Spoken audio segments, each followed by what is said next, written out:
Now, in fact, we can cross live to Jerusalem and bring in our correspondent, Irris Makler. Irris, bring us up to date with what you're hearing. I've reported on the quotes that it's the most intense day right now.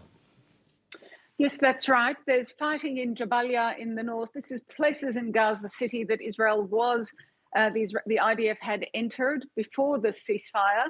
And then they have gone back again, perhaps because they saw how much Hamas was operating from there during the ceasefire and how it was able to remove hostages from the north to Israel. So they've gone back in. They say they have encircled Jabalia and found the Hamas, what they call security headquarters, where they found ammunition and intel. And that they've gone south. They are now in Khan Yunis, the city they associate with the leaders of Hamas. It's where they grew up. It's where Israel believes they have gone to if they haven't left the Gaza Strip altogether. So they are believed to be beneath, in that subterranean city, beneath Khan Yunis. And what we heard from the division commander, so the southern Israel, the man in charge of Israel's military operations, this is not just the IDF spokesperson, he says it's the most intense fighting yet. And I think that does raise the question about whether what we saw before was actually Hamas fighting a little and then disappearing back into its subterranean city underneath the north of the Gaza Strip and then maybe going south. If there is more fighting now, then perhaps this Khan Yunis has become that second capital of Hamas, if you like, where more of its fighters are prepared to come up out of the ground and not just disappear into its tunnels. I have to say one word about the civilians in Khan Yunis who've been asked to flee. The weather tonight, it's as if winter is really coming. There's so much rain. I can come in a bit. They don't have that option. The two areas where they've been told to go to shelter don't have much shelter. We have heard that the tents are being put up on the south of the Gaza Strip at Rafah. I don't know what's being put up in Al-Mawasi, the other area on the coast where they've been told to go to. But if you don't have shelter, you're not sure about food or water or medical treatment, you can only say that this is a truly trying time for Hamas's civilians.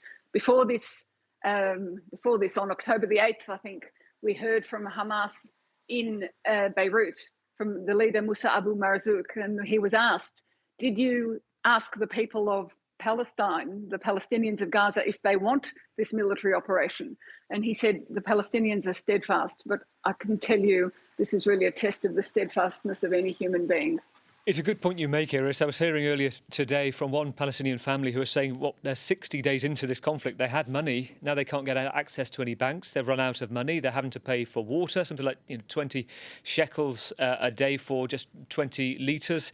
And, they are now working out what they do to try and get food, the very basic level of survival. Now, the other thing that you're keeping across today is this meeting that families of some of the Israeli hostages have demanded with Benjamin Netanyahu, the Prime Minister, and have been having in the past few minutes. Yes, they had the meeting. It was at their behest, really, because when the ceasefire deal collapsed on Friday, they didn't hear an explanation from the government. That's what they want to know, is what are its plans next in terms of the hostages. So families of hostages went, released captives, released hostages went too. And I've heard from a couple of people who were there, they were very disappointed. It was a very hostile meeting, very tense. It was a disgrace, according to one of the people attending. It started late.